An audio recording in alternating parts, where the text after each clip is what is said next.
Bismillahirrahmanirrahim. Assalamualaikum warahmatullahi wabarakatuh.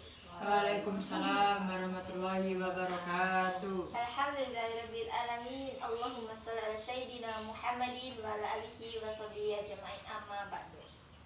Kali ini kita akan membahas tentang keikhlasan akan berbuat indah. Oke, kata ikhlas itu berasal dari bahasa Arab yang berarti memurnikan sesuatu. Dalam Al-Quran, ikhlas seringkali dikaitkan dengan dua hal, yakni ibadah dan juga amal soleh. Kemudian syarat yang ketiga adalah beribadah dengan ikhlas. Apa sih beribadah dengan ikhlas menurut teman-teman? Kalau menurut beribadah dengan lapang, dengan hati yang lega. Perbuatan yang diridhoi oleh Allah. Berbuat dengan sepenuh hati. Maksud dari beribadah dengan ikhlas ini adalah memurnikan penghambaan kepada Allah SWT tanpa disertai penghambaan kepada selainnya, baik makhluk hidup maupun benda. Nah, dari pemaknaan ini, ikhlas dalam beribadah hampir sama dengan tauhid sebagai lawan dari kata syirik, gitu. Kemudian yang keempat adalah beramal soleh. Menurut mbaknya ini apa sih arti beramal soleh dengan ikhlas? Amalan yang sesuai jalan dengan perintah Allah. Perbuatan yang sudah diridhoi Allah sesuai dengan ketakwaan yang dianjurkan.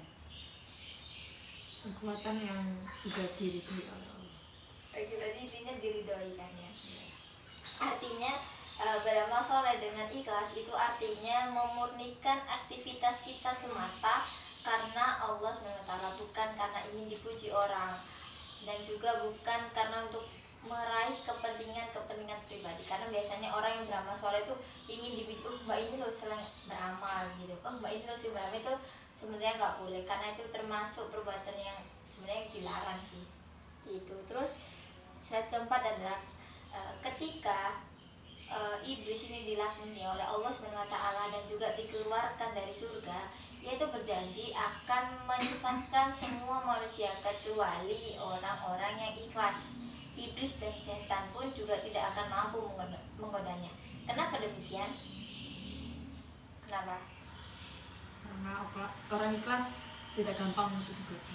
Betul.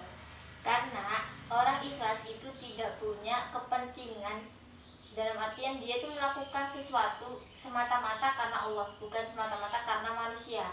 Nah, saat kita membantu orang lain dan juga orang tersebut itu tidak mengucapkan rasa terima kasih kepada kita, lalu kita tersinggung, sebenarnya itu belum tentu kita ikhlas. Tapi kalau kita membantu karena Allah SWT, orang yang dibantu tidak mengatakan terima kasih, bagi kita ya udah nggak apa-apa, yang penting kita sudah membantu.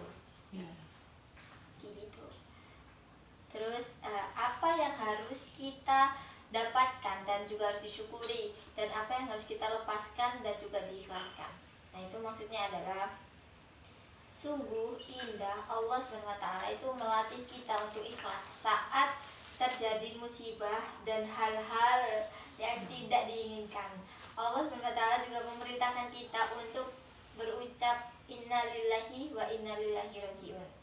Ucapan ini juga jika benar-benar direnungkan, tidak ada musibah yang akan membuat kita meratap. Nah, dengan kalimat itu kita sadar bahwa kita tuh tidak punya apa-apa. Semua milik Allah SWT, termasuk harta, anak, suami, istri, dan semuanya yang kita cintai. Hakikatnya tuh bukan milik kita, tapi milik Sang Pencipta, yaitu Allah SWT. Nah, kemudian ketika semua itu diambil nih kembali oleh pemiliknya, untuk apa kita sedih berlebihan, ya kan? Karena ucapan itu tuh seringkali hanya sampai di lisan dan juga tidak diresapi oleh hati dan juga pikiran. Jadi karena sesungguhnya kita semua akan kembali ke Allah SWT, jadi kita harus ikhlas karena Allah SWT nanti tiadanya itu akan dilapangkan oleh Allah SWT. Nah, saat kehilangan, segera sadari bahwa itu bukan milik kita, tapi itu adalah milik Allah. Karena insya Allah kita ikhlas dan dengan ikhlas semuanya akan berbuah dengan indah. Oke, itu saja yang dapat saya sampaikan. Kurang lebihnya mohon maaf. Wassalamualaikum warahmatullahi wabarakatuh. Waalaikumsalam warahmatullahi wabarakatuh.